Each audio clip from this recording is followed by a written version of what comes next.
স্বাগত এখন সকালে। পুরো আয়োজনে আপনাদের সঙ্গে আছি আমি মশিউর অনিক।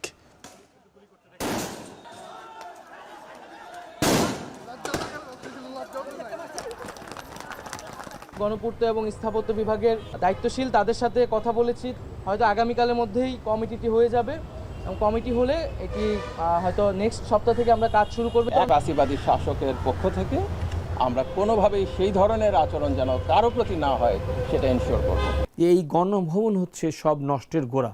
এইখানে যে স্বৈরাচারের উত্থান হয়েছে, আমি মনে করি যখন জাদুঘর হবে তখন মানুষ এখানে যেতেই থাকবে, মানুষের ঢল থামানো যাবে না। কর্তৃত্ববাদী সরকারের ১.৫ দশকের নিপীড়ন, গুম হত্যার দালিলিক প্রমাণের সাক্ষ্য দিচ্ছে গণভবন, যাকে অন্তর্বর্তী সরকার জুলাই গণ অভ্যুত্থানের স্মৃতি জাদুঘর নির্মাণে পদক্ষেপ নিয়েছে। বিশেষজ্ঞরা বলছেন, তারুণ্যের কাছে স্বৈরাচারের পরাজয়ের নিদর্শন স্বরূপ গণভবন পরবর্তী প্রজন্মের কাছে পরিচিত হবে। এখন সকালে এ নিয়ে থাকছে প্রতিবেদন।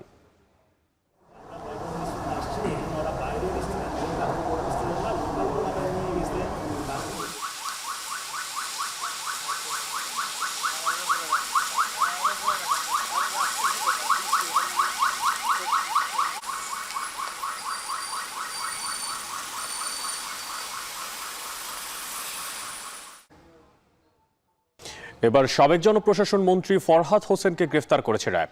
আদাবর থানায় মামলায় রাজধানীর ইস্কাটন থেকে গ্রেফতারের পর রাতেই তাকে নেওয়া হয় ডিবি কার্যালয়ে। এখন সকালে এ নিয়েও থাকছে সবশেষ, তবে শুরুতেই থাকছে বিরূপ আবহাওয়া প্রসঙ্গ। নিম্নচাপের প্রভাবে ভারী বৃষ্টিতে বরিশাল ও ঝালকাঠিতে বেড়েছে নদ নদীর পানি, প্লাবিত হয়েছে জেলার নিম্নাঞ্চল। নগরীর বিভিন্ন এলাকায় সৃষ্টি হয়েছে জলাবদ্ধতা, এতে দুর্ভোগ বেড়েছে স্থানীয়দের। এ নিয়ে আরও জানাতে আমাদের সঙ্গে ঝালকাঠি থেকে যুক্ত আছেন সহকর্মী আলামিন তালুকদার। আলামিন,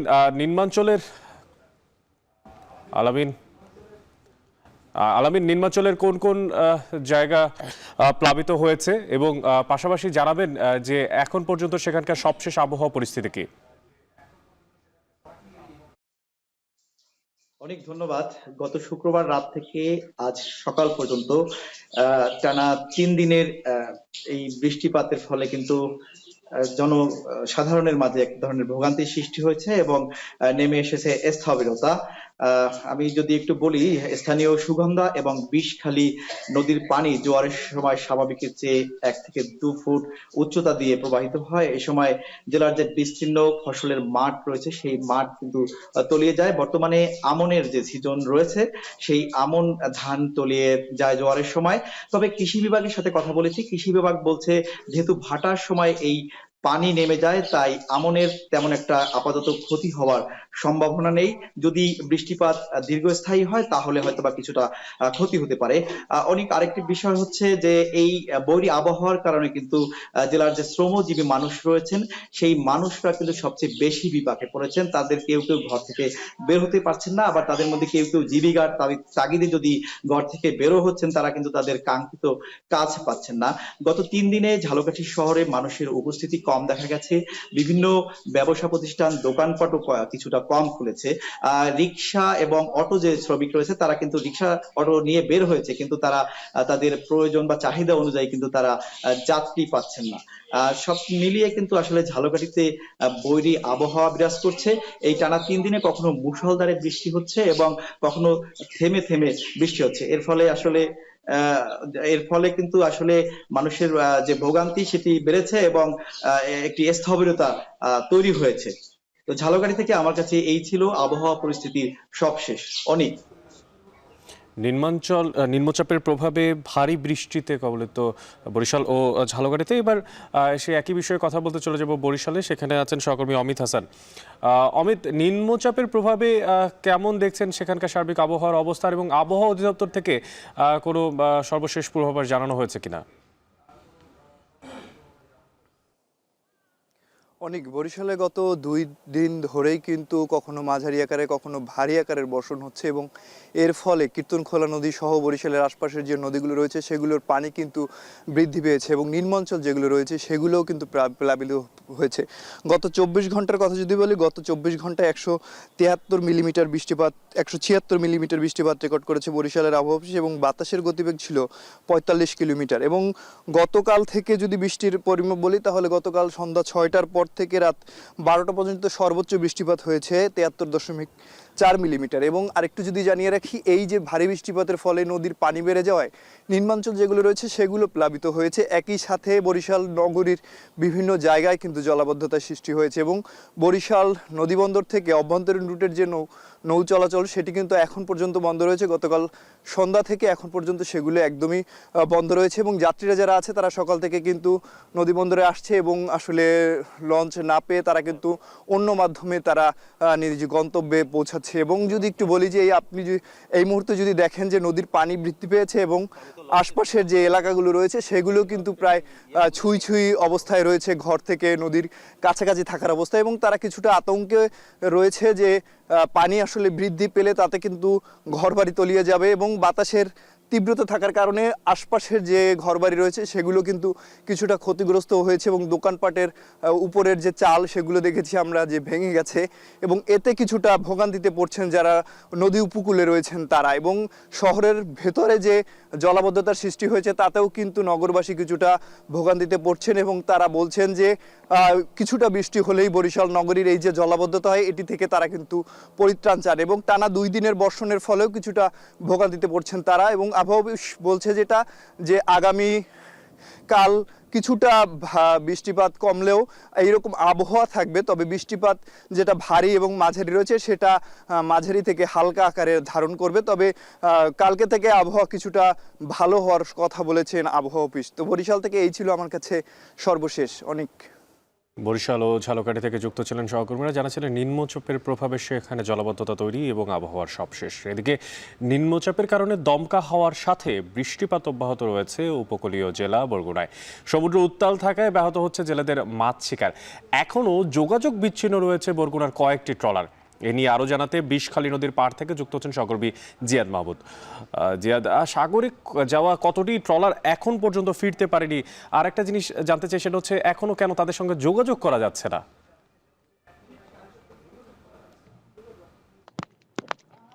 অনেক জলবায়ুর যে বিরূপ পরিবর্তনের সৃষ্ট নানা ধরনের প্রাকৃতিক দুর্যোগ উপকূলীয় মানুষের জীবনে, বিশেষ করে জেলে জীবনে একটি অভিশাপ স্বরূপ। এবং যদিও যে জলবায়ু পরিবর্তনের ক্ষেত্রে বাংলাদেশের যে মানুষের দায় কিন্তু অতি নগণ্য, তারপরও যে খেসারত, সেই খেসারত কিন্তু দিতে হচ্ছে প্রান্তিক মানুষকে।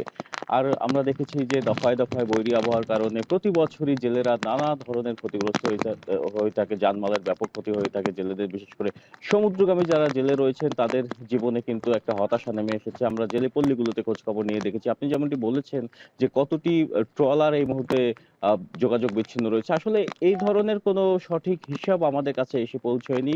এবং এখানকার যে ট্রলার মালিক সমিতি রয়েছে তারা অনুমান করছেন যে 20 থেকে 23টি ট্রলারের সাথে যোগাযোগ বিচ্ছিন্ন রয়েছে। এবং যদিও যোগাযোগের ক্ষেত্রে এখানে দেখেছি যে একেবারে প্রান্তিক জনপদ এটি, এখানে যে সমুদ্রগামী জেলেদের সাথে যোগাযোগ করার ক্ষেত্রে শুধুমাত্র একটি মাত্র টেলিটকের টাওয়ার রয়েছে, নেটওয়ার্ক টাওয়ার রয়েছে এখানে। এছাড়া অন্য কোনো মুঠোফোন কোম্পানি কিন্তু তাদের সার্ভিস দিতে পারছে না। এই কারণে সমুদ্র উপকূল থেকে 10 থেকে 12 কিলোমিটার দূরত্বে যাওয়ার পরেই যে তাদের সাথে নেটওয়ার্ক বিচ্ছিন্ন হয়ে যায়। এবং এখানকার ট্রলারগুলোতে আধুনিক কোনো যন্ত্রপাতি না থাকার কারণে, যোগাযোগ ব্যবস্থা অব্যাহত রাখার কোনো যন্ত্রপাতি না থাকার কারণে কিন্তু বিপাকে পড়তে হয় জেলেদের। তো যেটি বলছিলেন যে সমুদ্রে ইলিশ শিকারের যে বিড়ম্বনা, সেটি আমরা দেখেছি 24 জুলাই, মানে নিষেধাজ্ঞা শেষ হওয়ার পর থেকেই কিন্তু দফায় দফায় বৈরী আবহাওয়ার কারণে ইলিশের যে সরবরাহ, ইলিশের যে আহরণ, সেই আহরণ কিন্তু কমেছে উপকূলীয় জেলা বরগুনা। পাথরঘাটা মৎস্য অবতরণ কেন্দ্রেও আমরা খোঁজখবর নিয়ে দেখেছি, সেখানেও কিন্তু বিপাকে পড়েছেন জেলেরা। এবং এই মুহূর্তে কিন্তু বৈরীটা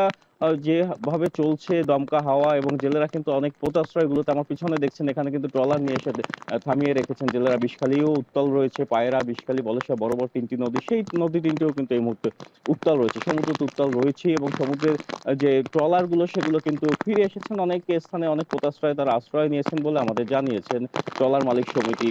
এবং আরেকটি বিষয় আপনাকে জানিয়ে রাখি যে জেলে পল্লীর উদ্বিগ্নতার কারণ হচ্ছে যে এখানকার জেলেরা পরিবারগুলো তারা কিন্তু তাদের সাথেও কমিউনিকেশন করতে পারছেন। তবে এখানকার ট্রলার মালিক সমিতি আমাদের জানিয়েছেন যে 5টি ট্রলার প্রস্তুত রাখা হয়েছে এবং এই বৈরিটা কেটে গেলে তারা অনুসন্ধানে নেমে পড়বেন বলে আমাদের অবহিত করেছেন। এ ছিল বরগুনা থেকে আমার কাছে সবশেষ। অনেক নিম্নচাপের প্রভাবে দমকা হাওয়ার সাথে বৃষ্টিপাত অব্যাহত রয়েছে উপকূলীয় অঞ্চল বরগুনার, আর তার সঙ্গে মাছ ধরা ট্রলারের সঙ্গেও রয়েছে যোগাযোগ বিচ্ছিন্নতা। সে বিষয়ে জানাচ্ছিলেন সহকর্মী সেখান থেকে সবশেষ। এবার অন্যান্য প্রসঙ্গ। কর্তৃত্ববাদী সরকারের জলযন্ত্র নিদর্শন হয়ে রয়েছে গণভবন। ছাত্র জনতার সম্মিলিত গণ আন্দোলনে পরাজিত এই ভবন নিপীড়ন, গুম, হত্যার দালিলিক প্রমাণের সাক্ষ্য হিসেবে গণভবনকে জুলাই গণ অভ্যুত্থান স্মৃতি জাদুঘর নির্মাণে পদক্ষেপ নিয়েছে অন্তর্বর্তী সরকার। আর এই উদ্যোগকে ইতিবাচক বলছেন বিশেষজ্ঞরাও।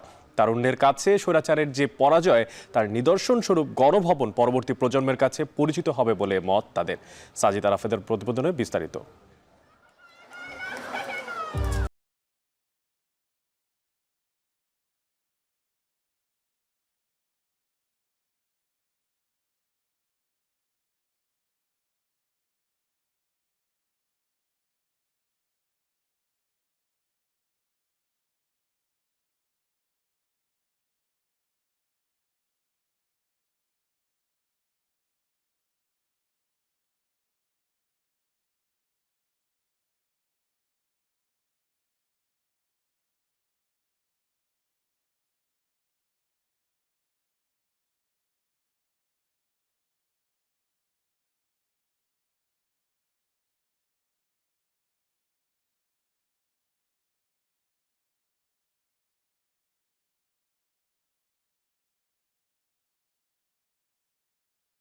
জয়োল্লাসে মেতে ওঠে ছাত্র জনতা, গণভবন হয়ে যায় সাধারণ জনতার।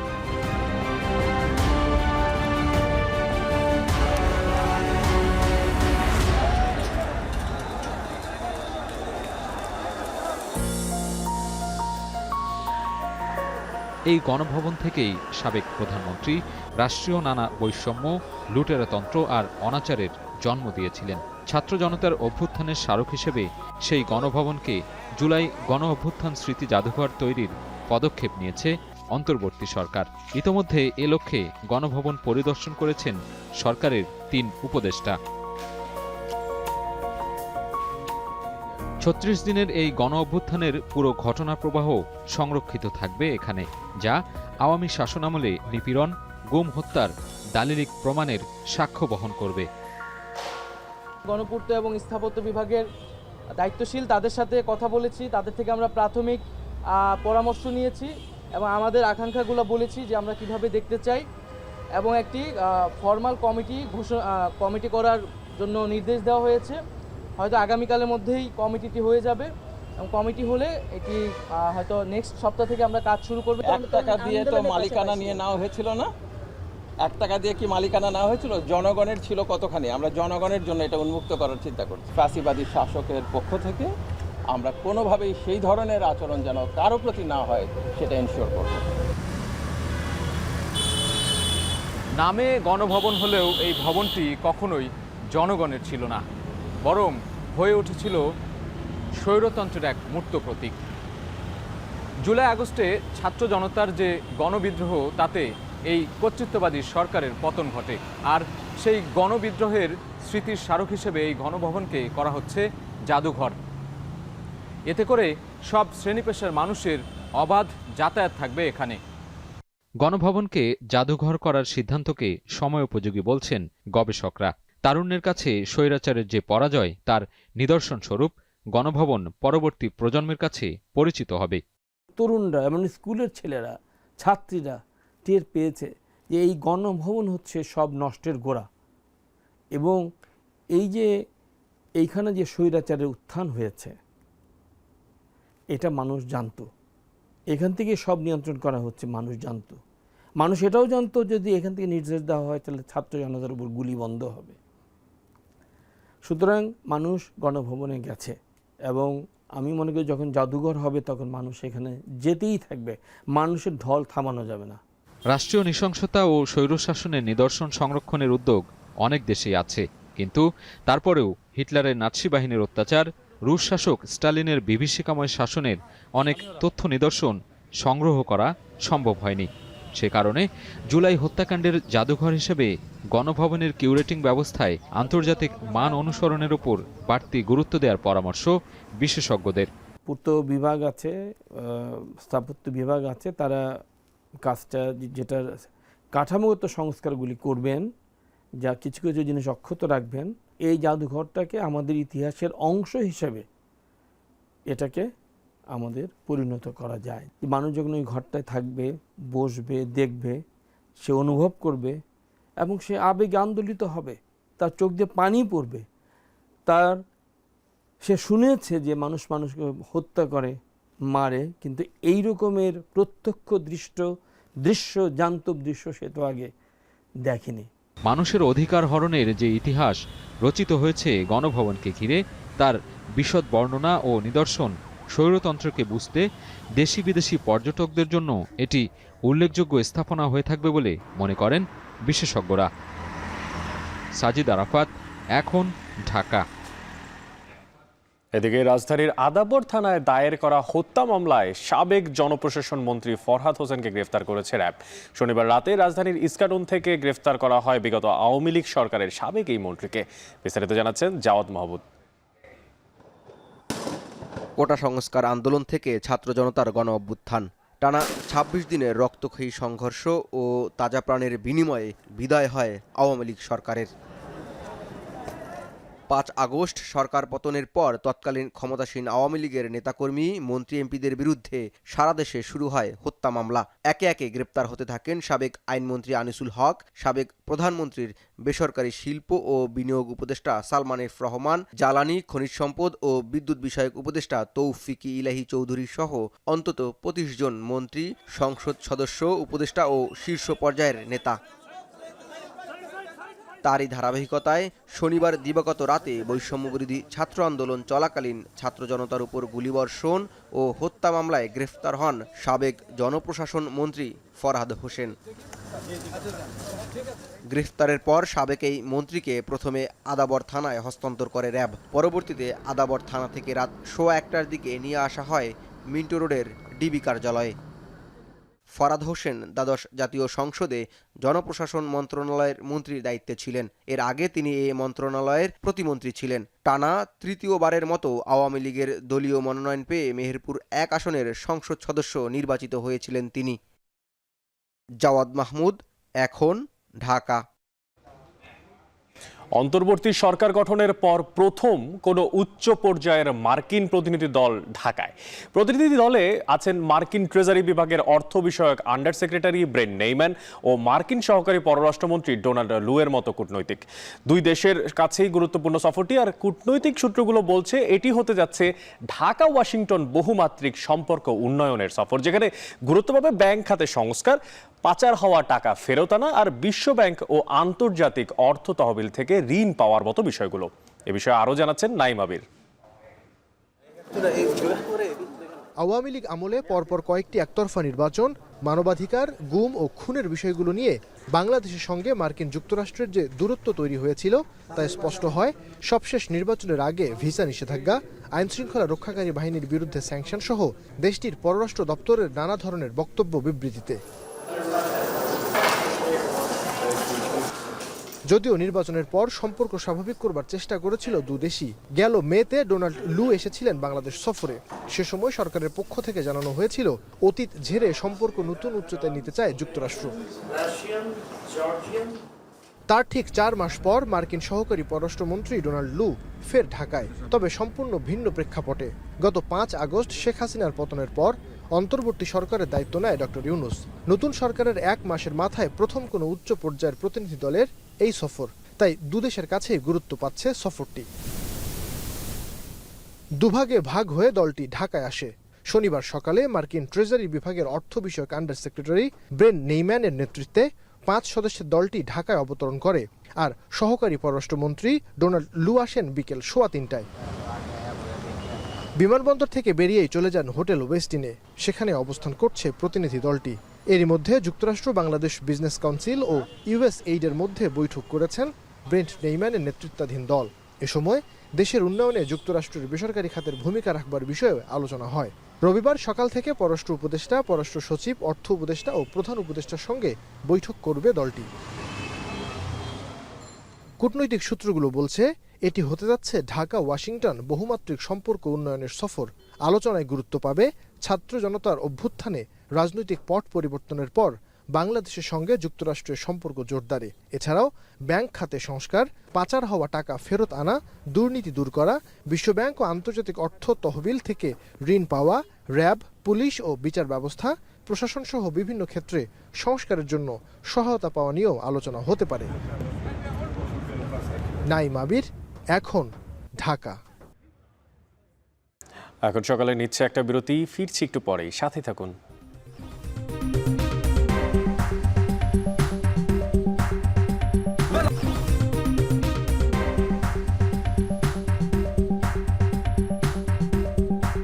বিরতির পর ফিরে এলাম আবারও, আপনারা দেখছেন এখন সকাল। এদিকে ব্যাংক ঋণ আর লোকসানের টালমাটাল ন্যাশনাল টি কোম্পানি। মূলধন সংকটে শ্রমিকদের বেতন দিতে না পারা কোম্পানিটির বাগানগুলোতে দেখা দিয়েছে সংকট। গেল 5 বছরে 215 কোটি টাকা লোকসান গুনেছে প্রতিষ্ঠানটি। সংকট দীর্ঘায়িত হলে সামাল দিতে হবে আরও 110 কোটি টাকার ধাক্কা। এই অবস্থায় বাণিজ্য মন্ত্রণালয়ের দ্বারস্থ হয়েছে প্রতিষ্ঠানটি। চা সংশ্লিষ্টদের দাবি, কর্মকর্তাদের ভোগবিলাস আর দুর্নীতির কারণেই নিজেদের অস্তিত্ব হারাতে বসেছে এই খাত। গুলজার আহমদের প্রতিবেদনে বিস্তারিত, আর ছবি তুলেছেন অনিল পাল। এখন আমরা রেশনও পাই না, তলবও পাই না, খাই। দুর্গামা অলমেক মৌলভীবাজারের ন্যাশনাল টি কোম্পানি লিমিটেডের অন্তর্ভুক্ত চাম্পারায় বাগানের একজন চা শ্রমিক। 40 বছরের কাজে কখনো তিনি বেতন ছাড়া থাকেননি। তবে সাম্প্রতিক সময়ে তিনি তার কাজ চালিয়ে গেলেও 3 থেকে 4 সপ্তাহ যাবৎ কোনো মজুরি পাননি তিনি। ফলে পড়েছেন বিপাকে। বাচ্চাগুলা স্কুলে গেলে টেকা চাই, কই তো নে দিব, মাঝনও বাকি দেই না। ঘরে ধান নাই যে কুটিয়া খাইব, ধান যদি যার আছে এত তেল লাগবো না, নিমক লাগবো না, সাবান লাগবো না। এখন আমরাই যে গোসল করলাম, লাখ সাবান নাও পাই, কাটা সাবানের তো দরকার। কাপড় যে ধুইমু এরিয়েলো না। দুর্গামার মতো ন্যাশনাল টি কোম্পানির 12টি বাগানের প্রায় 15,000 শ্রমিক এখন অর্থ সংকটে। শুধু মজুরি সংকট যে তাই নয়, গত 1 বছরেরও বেশি সময় ধরে তাদের রেশন, বোনাস সহ প্রভিডেন্ট ফান্ডের প্রাপ্যতা হয়েছে অনিয়মিত। ফলে এসব শ্রমিকের উপর নির্ভরশীল 50,000 মানুষ এখন বিপদের সম্মুখীন। আমাদের অনেক কষ্ট, 4টা বাচ্চা আছে, বাচ্চারা খাওয়াইতে পারি না, স্কুলে ভরতে পারি না। আমরা যে পাতা তুলি, আমরা যে টাকা পাই, এই টাকা দিয়ে তো আমরা এমনিতেই চলা হয় না। এক তো কিস্তি চালাতে হচ্ছে, তারপরে বাচ্চা কাচ্চার পড়ালেখা, তারপরে ঘরে 4-5 জন মানুষ। ন্যাশনাল টি কোম্পানির বার্ষিক মূল্যায়নপত্র সূত্রে জানা যায়, 2018-19 অর্থবছর থেকে 2022-23 অর্থবছর পর্যন্ত 5 বছরে বাগানগুলোর উৎপাদন বেড়েছে ঠিকই, কিন্তু সাথে অস্বাভাবিকভাবে বেড়েছে তাদের লোকসানের পরিমাণও, যার পরিমাণ 215 কোটি টাকা। কর্তৃপক্ষ বলছে 2023-24 সালে এসে তাদের ব্যাংকের কাছে ঋণ বেড়ে দাঁড়িয়েছে 380 কোটিতে। তাছাড়া চলতি বছরে বাগান পরিচালনার জন্য কৃষি ব্যাংক থেকে 86 কোটি টাকা ব্যাংক লোন নিলেও মাত্র 7 মাসেই খরচ হয়েছে 80 কোটি টাকা। যে 6 কোটি টাকা আছে তা দিয়ে বছরের বাকি সময় বাগান চালানো সম্ভব নয়। তাই শ্রমিক মজুরি সহ বাগান পরিচালনা খাতে দেখা দিয়েছে অস্থিরতা। কিন্তু বাস্তবতা ভিন্ন। মূলত বাগান পরিচালনাকারী ব্যক্তিদের বিলাসিতা, অদক্ষতা, দুর্নীতি আর লুটপাটের কারণেই বাগানগুলোর ভগ্নদশা বলে অভিযোগ শ্রমিক নেতাদের। প্রশ্ন তুলেছেন, দেশের অন্যান্য বাগানগুলো যখন সমন্বয় করে লাভের মুখে আছে, সেখানে কেবল সরকার নিয়ন্ত্রিত বাগানগুলোতে লোকসান হবে কেন? এনটিসি চা বাগানগুলোতে দেখি সেট ট্রি নেই। তাহলে এই যে অব্যবস্থাপনা বা যত্ন, একটা চা বাগানের যে যত্ন, এইখানে যে খরচ, সেই খরচগুলো যদি বোর্ড এটাকে সিদ্ধান্ত নেয় এবং সেটার জন্য যদি ব্যয় করা হয়, তাহলে এই টাকাগুলো গেছে কোথায়? এদের মধ্যে অনেকটা দুর্বলতা আছে, যেখানে লুটপাট চলে, যেখানে তাদের ডিসিপ্লিন নাই। আমরা মনে করি ওইখানে সুষ্ঠুভাবে চালাতে পারেন, গতিকে আজকের এই পরিস্থিতি তৈরি হয়েছে। যদিও ন্যাশনাল টি কোম্পানির কর্মকর্তারা বলছেন অভিযোগ সঠিক নয়, তবে নতুন করে কোম্পানি নিয়ে ভাবছেন তারা। প্রত্যেকটা কর্মকর্তাকে আরও পরিশ্রম করতে হবে, সঠিকভাবে মনিটরিং করতে হবে, সঠিকভাবে আমাদের জায়গা মধ্যে টু দ্য পয়েন্টে আমাদের কাজগুলো সঠিকভাবে যেন হয়, সঠিকভাবে যেন আমরা ওই জিনিসগুলো যখন যেটার প্রয়োজন যেন আমরা এটা প্রয়োগ করতে পারি, এগুলোর দিকে আমরা খেয়াল রাখতে হবে। সংশ্লিষ্টরা বলছেন, কর্তৃপক্ষের অব্যবস্থাপনা, প্রয়োজনের তুলনায় বেশি শ্রমিক আর অতিরিক্ত ব্যয়ের কারণেই মূলত অর্থ সংকট দেখা দিয়েছে কোম্পানিটিতে। আয় ব্যয় সামঞ্জস্য না করে এভাবে চলতে থাকলে বাগানের ভবিষ্যৎ নিয়ে শঙ্কা দেখা দেবে বলে অভিমত তাদের। একটা সুনির্দিষ্ট পরিকল্পনার আলোকে এবং ব্যবস্থাপনাটা উন্নত করতে হবে। আমাদের ব্যবস্থাপনার মধ্যে যথেষ্ট পরিমাণে ঘাটতি আছে, ব্যবস্থাপনায় আমূল একটা পরিবর্তন আনতে হবে। বর্তমানে দেশে চা শিল্পে যে অস্থিরতা তৈরি হয়েছে তার মধ্য থেকেও বেসরকারি কিংবা ব্যক্তি মালিকানাধীন চা বাগানগুলো এখনও প্রতিযোগিতায় টিকে রয়েছে। কিন্তু ঠিক তার বিপরীত চিত্র বাংলাদেশ ন্যাশনাল টি কোম্পানির প্রত্যেকটি বাগান। বছরে গড়ে তারা 5 থেকে 8 কোটি টাকা লোকসানের মুখে সম্মুখীন হচ্ছে। এই অবস্থায় চলতে থাকলে ভবিষ্যতে আরও সংকট তৈরি হবে এই কোম্পানিটির। তাই সংশ্লিষ্টরা বলছেন, যদি স্বচ্ছতা এবং জবাবদিহিতার জায়গা নিশ্চিত করা না যায় তাহলে কখনোই এই সমস্যা থেকে বের হওয়া সম্ভব নয়। গুলজার আহমেদ, এখন মৌলভীবাজার। এদিকে অন্তত শহর থেকে অন্তত 15 ফুট উঁচুতে নদীর তলদেশ। অবিশ্বাস্য হলো সত্য, সেই সাথে দুর্বল রয়েছে প্রতিরক্ষা বাঁধও, যে কারণে প্রতি বছর বর্ষায় হবিগঞ্জবাসীর আতঙ্ক হয়ে ওঠে খোয়াই নদী। উজানে ভারী বৃষ্টি হলেই খোয়াই রুদ্ররূপে নির্ঘুম রাত কাটে 5 উপজেলার অন্তত কয়েক লাখ মানুষের। এ বিষয়ে বিস্তারিত জানাচ্ছেন কাজল সরকার। খোয়াই নদী বছরের বেশিরভাগ সময় থাকে শান্ত, তবে প্রতি বর্ষায় স্রোতহীন এই নদীর রুদ্ররূপে আতঙ্কে থাকেন হবিগঞ্জবাসী। উজানের ভারী বৃষ্টি হলেই ঢলের জলে ভয়ঙ্কর হয়ে ওঠে খোয়াই। সাম্প্রতিক বছরগুলোতে বেড়েছে এর তীব্রতা। সবশেষ আগস্ট মাসে এই নদীর পানি ছাড়িয়ে যায় বিপদসীমার 277 সেন্টিমিটার, যা কয়েক দশকের মধ্যে সর্বোচ্চ। আর আধা মিটার পানি বাড়লেই তলিয়ে যেত হবিগঞ্জ শহর। তবে নদীর কোথাও নেই শক্তিশালী বাঁধ, আবার প্রতিনিয়ত বালুবাহী ট্রাক্টর চলাচলের কারণে বিভিন্ন অংশ হয়ে উঠেছে ঝুঁকিপূর্ণ। স্থানীয়দের অভিযোগ, বাঁধের সংস্কারে চলে নানা অনিয়ম। ঠিকাদারের এই গাফলাতির কারণে ওই যে মালগুলা আপনি দেখতেছেন বাঁধের মধ্যে যে বস্তাগুলা, এগুলা যথাযথভাবে ফালানো হয় নাই। আমাদের কাজ সম্পূর্ণভাবে কমপ্লিট না করে তারা অর্ধেক কাজ করে চলে যায়, মানে কমপ্লিট কোনো কাজই করে না।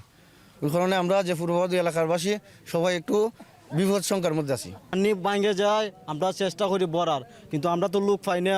যারা ফাইন বোর্ডে কাজ করতো এরাও মানে কোনো খবর সবর নাই। এদিকে পানি উন্নয়ন বোর্ডের কর্মকর্তারা জানান, খোয়াই নদীর তলদেশ শহর থেকে অন্তত 15 ফুট উঁচুতে। এছাড়া ড্রেজিং না করায় নদীর তলদেশ ভরাট হয়ে কমেছে পানির ধারণ ক্ষমতা। এ অবস্থায় অপরিকল্পিতভাবে মাটি বালু উত্তোলনের ফলে পরিবর্তন হচ্ছে নদীর গতিপথ। খোয়াই নদীটা বিজ্ঞানসম্মতভাবে দ্রুততার সঙ্গে খনন করা দরকার। পাশাপাশি যে নদী থেকে যে অনিয়ন্ত্রিতভাবে নিয়ম নীতি তোয়াক্কা করে যে বালু মাটি উত্তোলন করা হয়, ভারী যন্ত্রপত্র নদীতে নামানো হয়, সেগুলো নামানো যাবে না। যখন বাঁধের উপর রাস্তা করার প্রয়োজন হবে তাহলে অবশ্যই আমাদের অনাপত্তিপত্র নিতে হবে এবং বাঁধের ডিজাইন লেভেলটা জেনে নিতে হবে। সেই ক্ষেত্রে পরবর্তীতে বাঁধটা যাতে উঁচু অবস্থায় থাকে এবং ডিজাইন লেভেলে থাকে। খনন ও শক্তিশালী বাঁধ নির্মাণ সহ নদী রক্ষার দাবি দীর্ঘদিনের। তবে সম্প্রতি খোয়াই নদী পরিদর্শনে এসে ব্যবস্থা নেওয়ার কথা জানান দুর্যোগ ব্যবস্থাপনা ও ত্রাণ উপদেষ্টা। স্থানীয় প্রশাসন আপনাদের সাথে, স্থানীয় জনগণের সাথে আলাপ আলোচনা করে যে এখানকার স্থায়ীভাবে এই সমস্যা কিভাবে সমাধান করা যেতে পারে সেই অনুযায়ী আমাদের পরামর্শ দেবে মন্ত্রণালয় থেকে। ওই অনুসারে এখানকার কাজগুলো করা হবে। হবিগঞ্জের বাল্লা সীমান্ত দিয়ে বাংলাদেশে প্রবেশ করেছে ভারতের আঠামোড়া পাহাড় থেকে উৎপত্তি হওয়া খোয়াই নদী। জেলার 5টি উপজেলার ওপর দিয়ে প্রবাহিত হয়ে কিশোরগঞ্জের মেঘনায় গিয়ে মিশেছে খোয়াই। কাজল সরকার, এখন হবিগঞ্জ। এখন সকালে নিচ্ছি আর একটা বিরতি, ফিরছি একটু পরেই, সাথে থাকুন।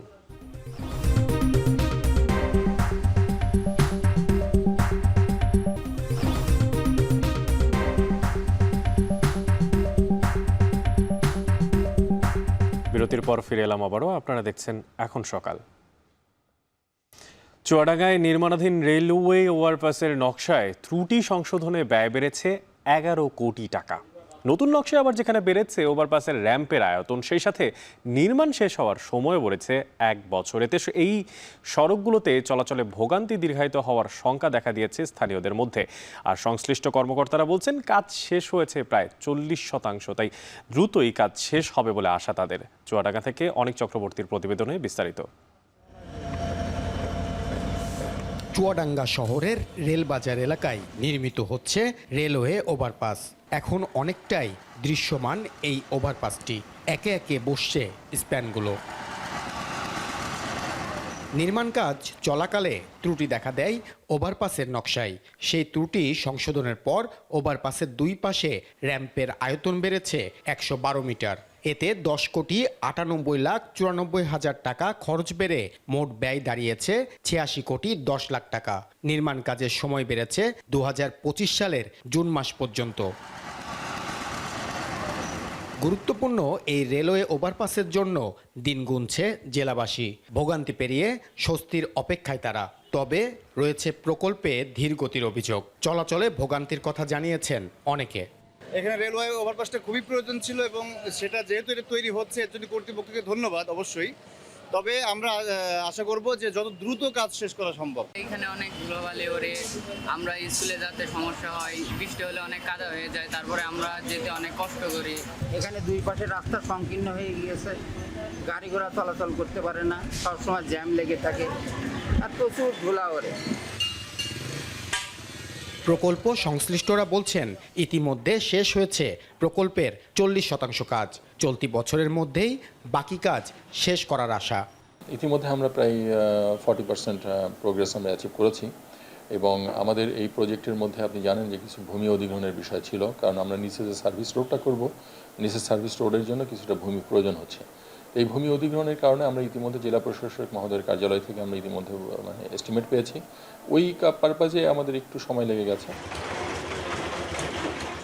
দীর্ঘ সময়ের নানা দুর্ভোগ কাটিয়ে বহুল প্রত্যাশিত রেলওয়ে ওভারপাসের দিকে তাকিয়ে এখন চুয়াডাঙ্গার সর্বস্তরের মানুষ। রেলের এই প্রকল্পটি বাস্তবায়ন হলে নির্বিঘ্নে চলাচল করবে যানবাহন। যানজটের হাত থেকে রেহাই পাবে লাখ লাখ মানুষ। অনেক চক্রবর্তী, এখন চুয়াডাঙ্গা। এদিকে দূর দূরান্তের হাজারো ভক্তের পদভারে মুখরিত হয়ে উঠেছে যশোরের চৌগাছায় 300 বছর পুরনো বলু মেলা। যুগ যুগ ধরে চলে আসা এই মেলায় এলাকার মানুষের প্রাণের মেলায় পরিণত হয়েছে।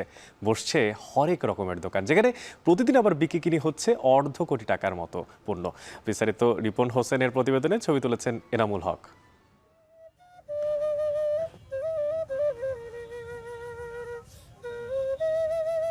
যশোরের চৌগাছার হাজরাখানা গ্রামে প্রায় 300 বছর ধরে আধ্যাত্মিক সাধক পীর বলুহ দেওয়ানের স্মরণে বসে বলুহ মেলা। বাংলা সনের ভাদ্র মাসের শেষ সপ্তাহ এলেই তার রওজা শরীফ ঘিরে এই মেলার আয়োজন করা হয়। মেলা উপলক্ষে স্থানীয়রা মেয়ে ও মেয়ে জামাইকে দাওয়াত করে আনেন, যা এই অঞ্চলের রীতিতে পরিণত হয়েছে। আমি আমার হাজবেন্ডের সাথে এসেছি মেলায়। মেলাটা অনেক বড়, দেখে অনেক ভালো লাগলো, অনেক ভালো লাগছে এখানে এসে। এটা ঐতিহ্যবাহী মেলা, অনেক দিন থেকে দেখছি, ছোটবেলা থেকে। ঈদ কুরবানিতে মেয়ে ছেলে যদি আসতে নাও পারে, এই বলুর মেলায় জামাই এবং মেয়ে শ্বশুরবাড়ি অবশ্যই আসে এবং বাইরে থেকে যত প্রকার আত্মীয় আছে সকলেই এই সময় বেড়াতে আসে এই বলুর মেলায়। বলুহ মেলায় নানা পণ্যের পসরা সাজিয়ে বসেন দোকানিরা। দামে সাশ্রয়ী হয়, বেচাকেনাও হয় জমজমাট। অনেক দিন ধরে এখানে আসি মিষ্টির দোকান নিয়ে এবং বিভিন্ন রকমের মিষ্টি তৈরি করে এখানে বিক্রি করি। তবে এই মেলার মূল আকর্ষণ নানান ডিজাইনের ফার্নিচার। চাহিদা অনুযায়ী ভালো পণ্য হওয়ায় কিনছেন ক্রেতারা। এখানে কাঠের মান কিছু ভালো মন্দ মিলে মেলার মালটা তৈরি হয়, যার কারণে মূলত ঘর ছাড়া মেলাতে কম রেটে পাওয়া যায়। এখানে দেশ বিদেশের বহু জায়গাতে আসে, বগলাতে আসে, মানে ফরিদপুরতে আসে, এখানে চিটাগাং থেকে আসে, অনেক দূরত্বে আসে। মেলায় শিশুদের বিনোদনের খোরাক যোগাচ্ছে নাগরদোলা সহ বিভিন্ন আধুনিক রাইড। রয়েছে অনেক খেলনার দোকান। এসব রাইডে চড়তে পেরে খুশি শিশুরা। নাগরদোলা উঠেছি, নৌকা উঠেছি, ফুচকা খেয়েছি, জুস খেয়েছি। আমার ভাইয়ের জন্য কিছু খেলনা কিনে নিয়ে যাব। অন্য বছরের তুলনায় মেলায় এবছর দর্শনার্থীর ভিড় বেশি। ভক্তদের কেন্দ্র করেই এই মেলা, সেজন্য তাদের নিরাপত্তায় পুরো গ্রামবাসী সজাগ রয়েছেন বলে জানায় আয়োজক কমিটি। স্থানীয়ভাবে আমরা এই এলাকার লোকজন বসে এটা পরিচালনার জন্য একটা কমিটি তৈরি করে থাকি, যে কমিটির মাধ্যমে এটা পরিচালনা করা হয়। সেখানে ভলেন্টিয়ার অত্যন্ত চৌকাশ ভলেন্টিয়ার রাখা হয়, প্রশাসন থাকে আমাদের সাথে। মেলায় ছোট বড় 2000 স্টল রয়েছে। এসব স্টলে প্রতিদিন বিক্রি হয় প্রায় $250 কোটি টাকার। সব ধর্মের মানুষই আসেন এই মেলায়। 10 দিন ব্যাপী ভক্ত ও দর্শনার্থীদের মিলন মেলা শেষ হবে আগামী 21শে সেপ্টেম্বর। এখন যশোর। এখন সকালে যাচ্ছি আরেকটা বিরতিতে, ফিরছি একটু পরেই, সাথে থাকুন।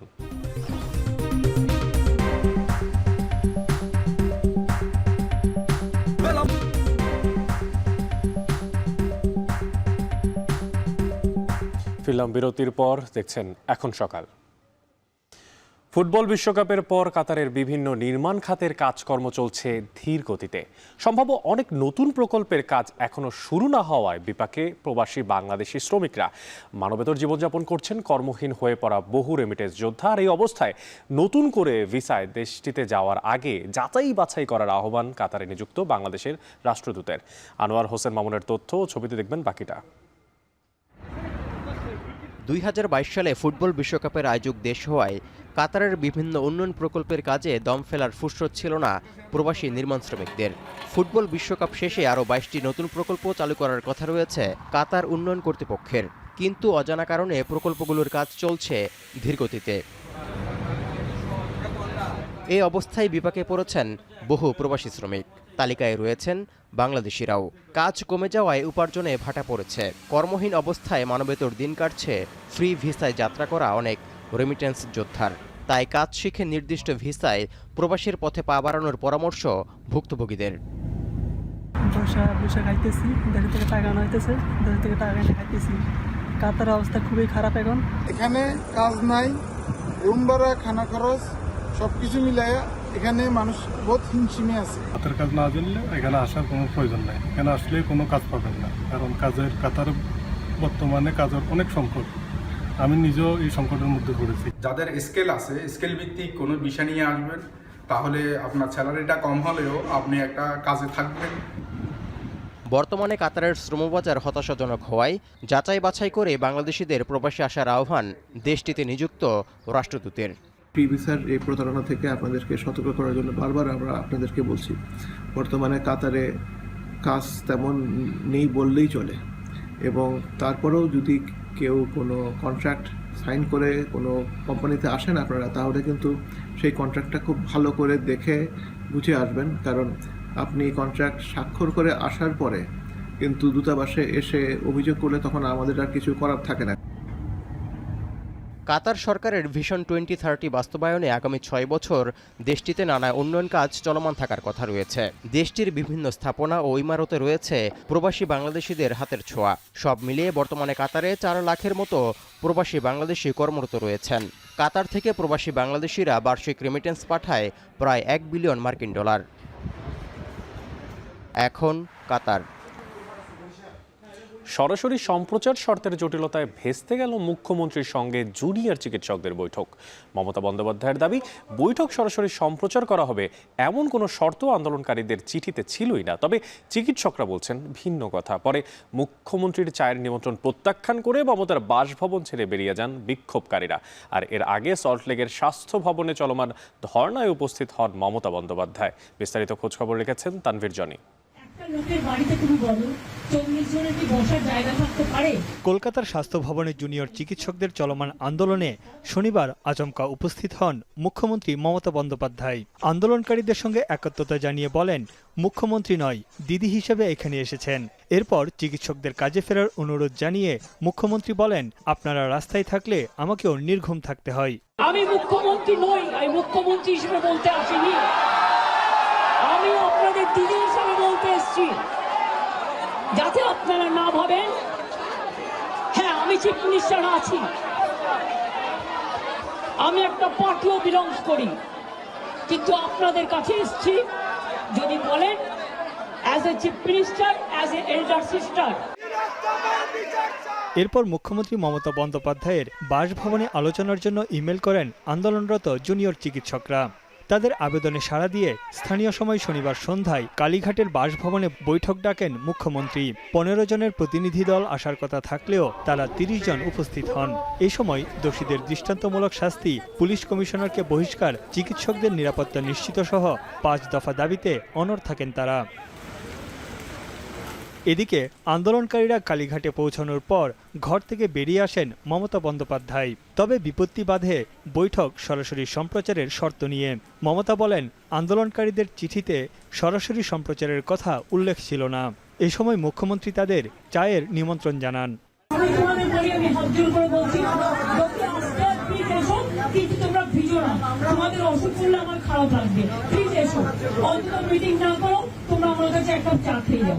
তবে আন্দোলনকারী চিকিৎসকদের দাবি, তারা আবেদনে সরাসরি সম্প্রচারের বিষয়টি উল্লেখ করেছেন। এখন বলছেন নিরাপত্তার স্বার্থে ভিডিও করার অনুমতি দেওয়া হয়নি। স্বচ্ছতার দাবিতে আমরা এখানে এসেছি এবং আমরা লাইভ স্ট্রিমিং চাইছি। ওনারা বলেন যে এটা যেহেতু মুখ্যমন্ত্রীর বাড়ি, তাই লাইভ স্ট্রিমিং করা এখান থেকে সম্ভব নয়। মুখ্যমন্ত্রী মমতা বলছেন, তাদের সঙ্গে নিঃশর্তভাবে আলোচনা করতে রাজি ছিলেন তিনি। সুপ্রিম কোর্টের নির্দেশ ছাড়া ভিডিও করার অনুমতি দিতে পারবেন না। আন্দোলনকারীদের দাবি, তারাও আলোচনার উদ্দেশ্যে এসেছিলেন, কিন্তু মুখ্যমন্ত্রী তাদের হতাশ করেছেন। পরে সেখান থেকে প্রতিনিধি দলের সদস্যরা স্বাস্থ্য ভবনের আন্দোলনে ফিরে যান। এদিকে আরজিকর কাণ্ডে হাসপাতালটির সাবেক অধ্যক্ষ সন্দীপ ঘোষকে এফআইআর দায়ের দেরি করার অভিযোগে গ্রেপ্তার দেখিয়েছে সিবিআই। এছাড়া মামলার আলামত ধ্বংসের অভিযোগে অভিজিৎ মণ্ডল নামে এক পুলিশ কর্মকর্তাকে গ্রেপ্তার করেছে দেশটির কেন্দ্রীয় তদন্ত সংস্থা। তানভীর জনি, এখন বিশ্ব। অবশেষে অবসান ঘটতে যাচ্ছে বাংলাদেশের ফুটবলের অভিভাবক প্রতিষ্ঠান বাফুফের সালাউদ্দিন যুগের। নির্বাচনে অংশ না দেওয়ার ঘোষণা দিলেন টানা 4 বারের সভাপতি কাজী সালাউদ্দিন। আর কোনো চাপের মুখে এই সিদ্ধান্ত নিয়েছেন কিনা জানতে চাইলে বিষয়টি একদম এড়িয়েই যান সাবেক এই ফুটবলার। নির্ধারিত সময়েই বাফুফের নির্বাচন অনুষ্ঠিত হবে বলেও জানান কাজী সালাউদ্দিন। এসকে শাওন জানাচ্ছেন বাকিটা। প্রায় 1.5 যুগ বাফুফে আর কাজী সালাউদ্দিন মিলেমিশে একাকার ছিলেন।